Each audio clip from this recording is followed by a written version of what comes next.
What are the pros and cons of buying a newer home versus an older one? Are you a first-time home buyer looking to understand the differences between the two? Well, you're at the right spot, so stay right there.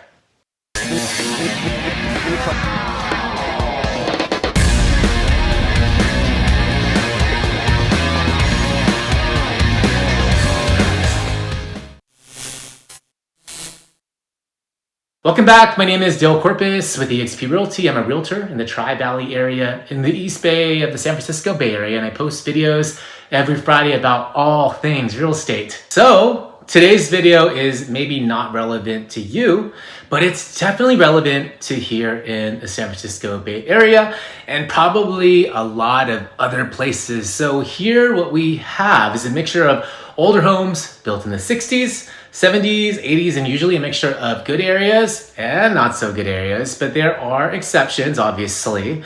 Some nicer older areas, they're a lot more expensive and generally maintained well. And then there's a lot of new build homes, and by new build homes, meaning these are a lot of times being built in a master plan community and may also have HOA dues, even if the property is a detached single-family residence. Anyway, these are newer homes, and a lot of the times they may look the same. They may lack some of the character people love in the older homes, and the new home neighborhoods are oftentimes still being established. So you see a lot of newer families starting to move into a new home type of community. I want to talk about the pros and cons of buying an older home or a newer home and see if it's beneficial to you to do either or not to do either. Which is more beneficial to you in your current situation? That's for you to figure out for yourself. So I'm going to speak very broadly. I have an opinion, but that's my personal opinion. So I'm just going to talk about some things I've seen in selling homes for the last 13 plus years, and then in turn, helping you decide what is the best option for you and your family. So let's get started with the new build homes. It's a newer house and it's pretty sweet, right? So the odds are it's not going to be as old. Things are probably going to be hopefully a little more maintained. Everything is newer. So just, obviously, the air conditioning, if you bought a home that was built in 2010, then the air conditioning is only 11 to 12 years old, right? The odds are is that you're probably going to have stuff that's functioning better and built newer to code than older homes. So it's probably going to be in a better condition. Now, we'll give it fair warning here. If that home was a rental for a few years, or maybe it just had a bad owner, it doesn't matter. If it's new, if it's 5 years old, 2 or 3 years of horrible maintenance isn't as good as 20 to 30 years of good maintenance. Does that make sense? So still do your due diligence, still do home inspections, but odds are most of the time, because it's a newer home, even if you had average maintenance, is probably going to be in better condition than a 30, 40, or 50-year-old home.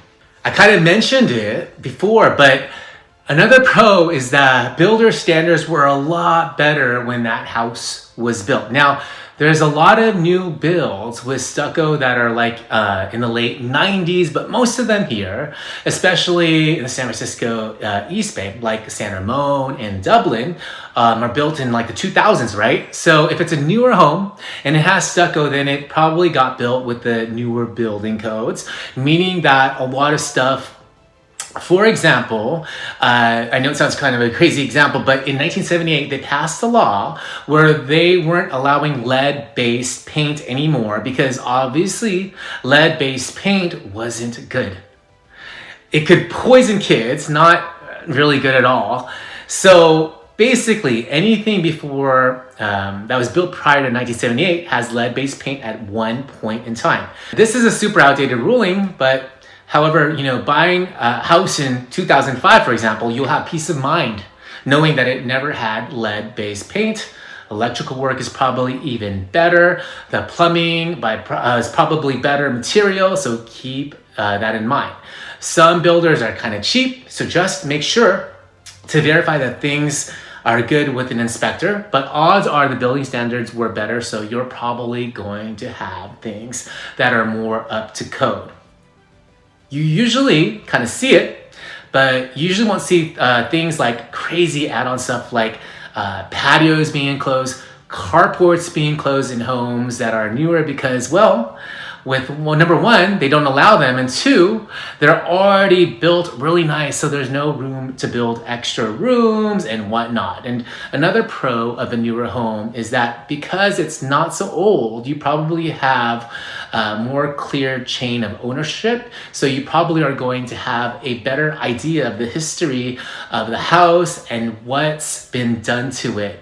You probably can pull up the permits a lot easier than if you're buying a 56-year-old home. You know, the owner might be able to even recall the last 2 to 3 owners prior, and after that, who knows who owned or lived there, right? So it's really rare to find someone that's on there for 30 or 40 or 50 years, so it's nice when it happens, but it's rare. So with a newer home, it's pretty nice knowing that you're probably the first, second, third, or fourth owner, and you can kind of see what one owner did and what another one did, and you just have a more better, clear chain of history. One potential con for these newer homes is that most of them are going to have an HOA. HOA stands for Homeowners Association.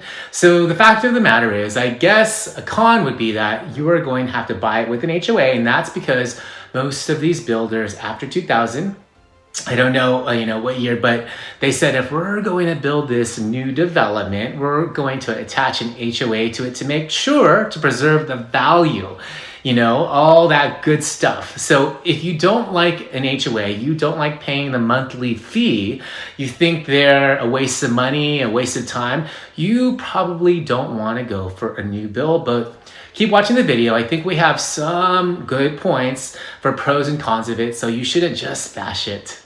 Now let's talk about the older homes. Usually I'm talking about ones being built before 1990s. The ones I'm talking about, they're ranch style homes with bigger lots in established neighborhoods. So a big pro for me is that older homes, they have a lot more character than newer homes. The newer homes, you buy one, it's really nice. It could be a 3 or 4 bedroom. It can have a lot of square footage. You could have a pool, you can love it. However, once you drive out to work, you drive down a few doors, and then there's that same exact house. You keep driving and there's another house just like yours, except it's inverted and now you're pulling away, and there's yet another house just like yours, and that's just the thing. They built them to be efficient, and they're great because they built them with you in mind. But they just lack that character, and because these newer homes also have an HOA, they're only limited to a certain amount of colors in the paint and for the exterior. So for these older homes, sometimes you get a family that really took care of it for many, many years, and they have that red door, they have that white picket fence, they have that stuff that just adds more character, in my opinion. The argument could be made that, some of these older homes are also at one point in time, homes that were built just like that. There's the same one a few doors down, but because they've been around for so long, now 20, 30, 40 years, there are usually customizations that have been made on the home for homeowners to make it conducive for their family and their particular living situations, you know what I mean? So sometimes they take out a wall, sometimes they add another bedroom, sometimes they close a carport. So there's all these little things that were done to the home that make it a little more original. A pro of an older home is usually that they tend to have bigger lots.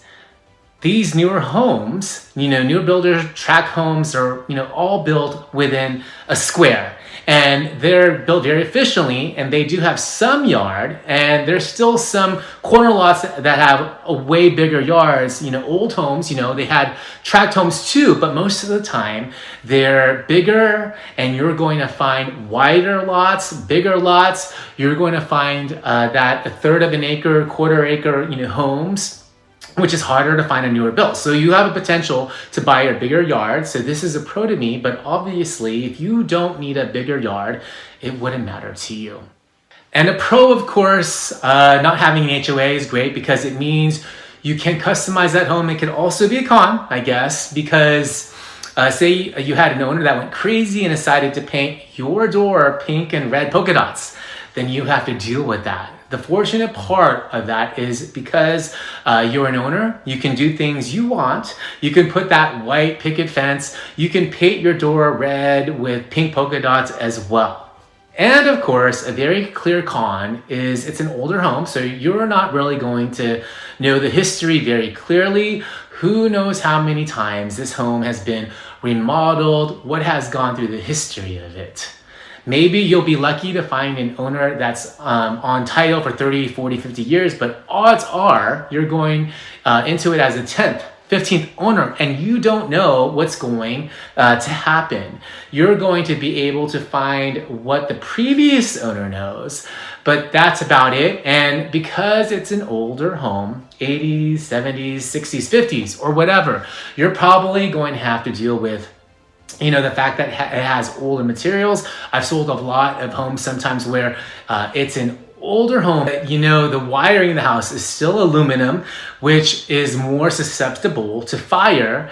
And usually the more modern ones are made with copper wiring, and maybe the piping is older, the plumbing is older, the sewer lines are older. There's just a lot of stuff that can happen. Now, it's really nice to find an older home when you find that stuff already upgraded, like the wiring is newer, the plumbing is newer, and that's nice to have it. But most of the time, what you find with these older homes is 1 or 2 items have been updated, like the plumbing or the wiring, but the other things have not, which means you're probably going to budget some money in the future to repair or upgrade the certain items that have not been upgraded.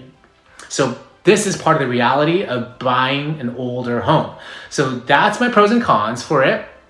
This video is meant to be very simple and straightforward with my thoughts on it, and this shouldn't dictate or change your mind. I think you should be open to both options. If you start finding more that you like in one category than the other, then you should just probably focus on that one category. I always tell my buyers that the grass grows where you water it. You reap what you sow, etc., etc. You've heard these sayings, and if you're going to focus in a certain area, odds are that you're going to find something in that area rather than having your sites set up everywhere, right? So that's it. So if you found this video helpful, give it a thumbs up and subscribe to my channel. You may also want to check out my past video on how to find the best mortgage rates in the San Francisco Bay Area. And the link to that video is on the top corner of the screen. Again, I'm Dale Corpus from eXp Realty in San Ramon, California, and I help buyers and sellers throughout the Bay Area and the Tri-Valley, and I'll see you on my next video.